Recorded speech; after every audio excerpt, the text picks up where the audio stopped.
In this video we're going to talk about the marketing mix. This was introduced by Borden and McCarthy in 1960. They introduced the idea of the 4 P's of marketing. Marketers have, according to this perspective, have 4 variables with which to play, 4 variables with which to achieve the objectives. The 4 variables are the 4 P's: product, place, promotion and price. And these 4 will occupy the rest of our talk in this video. The marketing mix is a set of marketing strategies. The 4 P's can be blended together to form the ideal combination.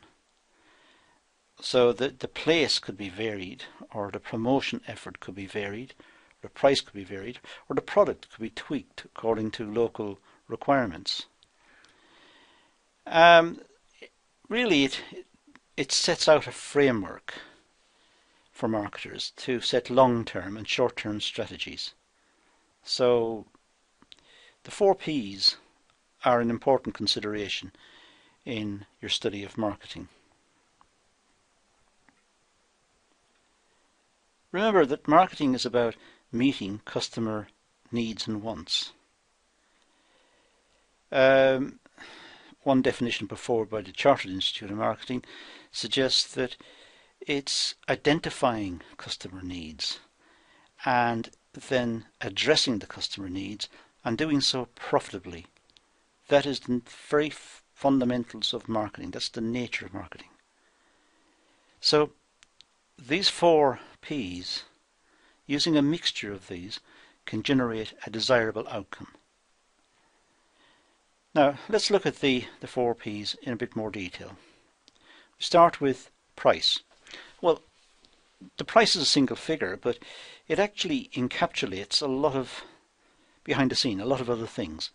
It encapsulates the cost of production, some percentage for profitability. I mean, profitability is why the business is there in the first place.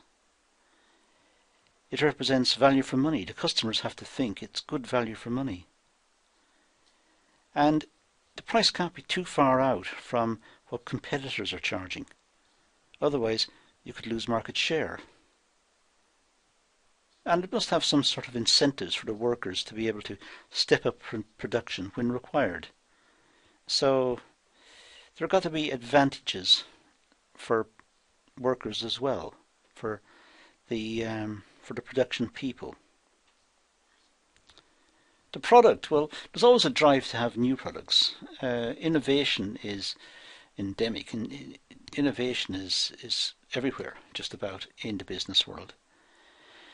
And there has to be some sort of management of the product. You can't just make the product and leave it. It has to be managed into the market and in the market. And that is fundamental, and that is the job of the marketing section. The product features and the benefits of the product have to be emphasized.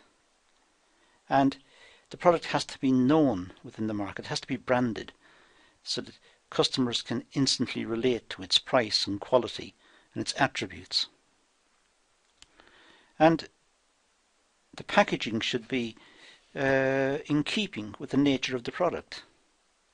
It should represent quality, but at the same time depends on the nature of the product. And there should be after-sales service.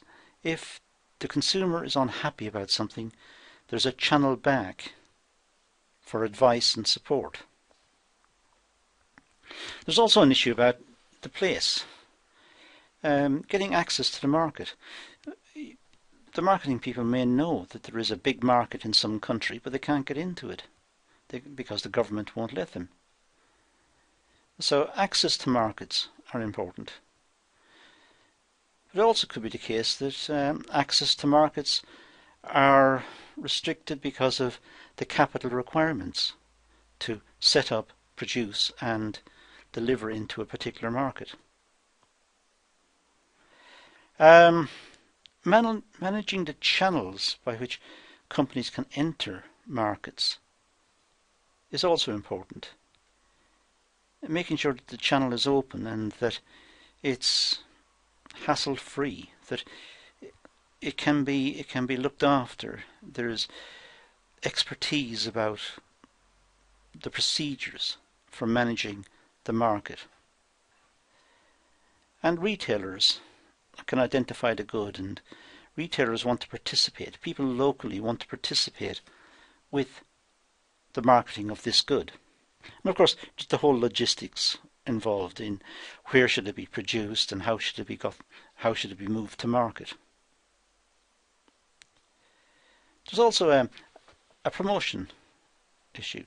So we have the 4 Ps: price, place, product and promotion. Now on the promotion side, it's developing the promotional mix. How much advertising, what sort of advertising, and where should the advertising appear? Or is advertising necessary? Perhaps general sales promotion would be a better way to spend the budget. Having good salespeople on the ground, good representatives going to retailers directly. There's a public relations element. The public relations is to sell the objectives and the ideals of the company, portraying the company in a positive light within the market as an ethical, green organisation, one caring for the environment perhaps. There may also be opportunities for direct marketing, contacting the customers directly, again depending on the nature of the product. So those ideas come from Bastington and Pettit, 2005. Let's look at them in a bit more detail. Let's start by looking at the product. The product element is the physical product or the service offered to the consumer. It should be developed keeping in mind the customer needs and wants. There should be a demand for the product. The whole idea is to meet customer needs and demands. I mean, the definition put forward by the Chartered Institute of Marketing says something along the lines of the function of marketing is to identify and meet customer needs in a profitable manner. So it's knowing customer needs and addressing the customer needs that is central. And to that end, the product needs to satisfy what the customers are looking for. And factors such as brand image and packaging should be considered, as this emphasizes, I should say, the psychological benefits offered by the product. It's the reputation. So having packaging and brand imaging is important. It creates a loyalty to the business. So the product can be anything. The product could be a physical product right all the way through to after-sales service. After-sales service is a product. It's satisfying a need, and therefore it is a product. Let's look at the price. Price determines the profit, but also determines the revenue, the general revenue which will go to pay costs and overheads and raw materials and so on, all of the business expenses.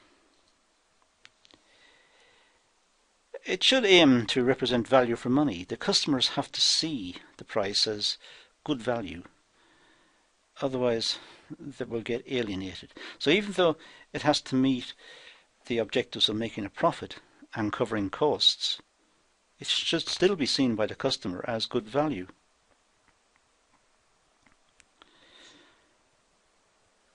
Price setting is difficult as customers may be price sensitive. Putting the price up may lead to a loss of sales. In fact, only some products could the price be considered to be increased, ones which economists call it inelastic demand. That's ones where the quantity demanded is relatively fixed. So for example, petrol. Petrol is an item that people tend to purchase almost irrespective of the price. There's some economizing. As the price rises, people cut out unnecessary trips in the car. But more or less the same amount is sold. But for many other items, an increase in price can be a real problem. Customers could be alienated and the market may be killed off. So setting price is a problem. If the selling price is too high, it will deter customers. If the selling price is too low, then the company is foregoing profits and foregoing revenue, which may damage the company in its investment plans or its expansion plans or even in its survival. Generally, the selling price of a product is set based on the cost of production. It's also based on what competitors are charging for similar items. And it also depends on how much the customers are willing to pay. And that's found out by market research and by going into the field and talking to customers, finding out what their views on the product are, their views on the price, and how important they consider the product to be. Next, let's look at the place. It involves the availability and ease of access of the product. The place could be the high street, or it could be a catalogue or a magazine or whatever. The place is where the product is available. It's looking at this as a process of perhaps being able to change the place. That's what I mean by process. It's moving from the high street to online selling, perhaps. That's moving the place. In this process, the selection of the appropriate intermediaries who can effectively deliver the product from the manufacturer to the end consumer.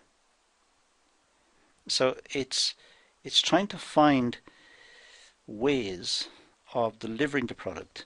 So the product is produced by the manufacturer, let's say by the company, but then the company needs retailers, perhaps, or wholesalers.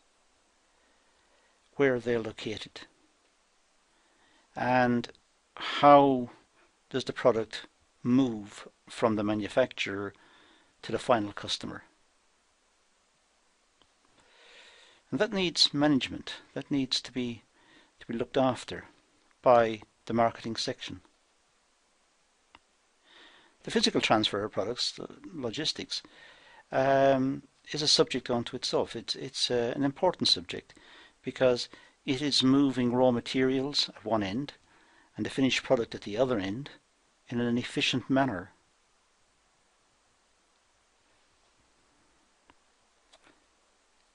Let's look at the promotion.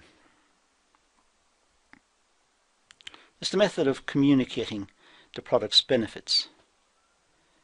That's what promotion is. It's the method of communicating the product's benefits. The process involves advertising or personal selling or public relations or sales promotion, sponsorship, direct marketing methods. There are different ways of doing it. It depends on which one is best, and that's where the marketing people again fit in determining what is best, what's the most effective. Again, it may be a mixture. It may involve some sponsorship and some direct sales promotion or good public relations, or could be some sort of advertising in a particular medium. So it's determining what is the best method. If it's done correctly, then it could make a huge difference to sales. Marketers need to consider the following. What message to portray? What is the product, and what are they trying to put into the market? What's the advantage of to the consumer of buying the product? Does it address the consumer needs entirely? And what's the best media to do this? How do you get the information about the product and about its ability to address the needs of the consumer? How do you get that information across to the consumer in the most efficient manner? And what's the budget? Because there are constraints. It's not just a question of finding the best method, but the one that also is practical, the one that can be used given the limitations of the budget. And perhaps an advertising campaign is far too expensive. So in this class we've looked at the marketing mix, the classic marketing mix: price, place, product and promotion. And we've had a few words about each of those in turn. So at the end of this class you should now be aware of the marketing mix, the four elements, and what the four elements are about and how or what they're trying to achieve. So that concludes this class. Thank you for watching.